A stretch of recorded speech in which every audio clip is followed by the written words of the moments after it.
Magandang araw po sa inyong lahat.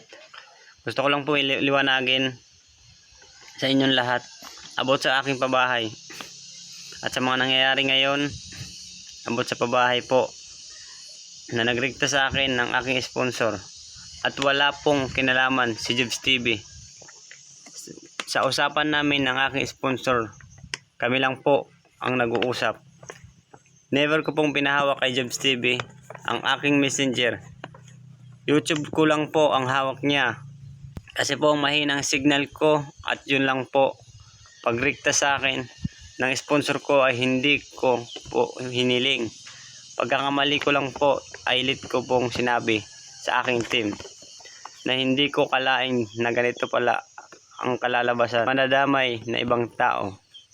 Hindi ko po makakalimutan ng lahat ng maging tulong mo sa akin, Kuya Joey.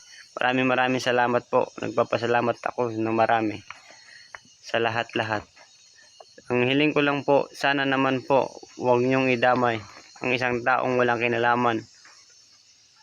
Ang alam ko lang pong pagkakamali ko is hindi ko po sinabi sa inyo ng maaga. Sana naman po tama na po. Sa karaanan na rin po ng pakiusap ng aking sponsor. Yun lang po. Sa mga viewers ko po, nagpapasalamat ako. At pasensya na po sa mga nangyayari ngayon. Maraming salamat po sa mga viewers ko. At patuloy po kayong sumusuporta sa akin sa mga upload ko. Ingat po kayo lagi. God bless. Ulit po, humihingi po ako ng tawad kay Joey. Sorry po sa lahat.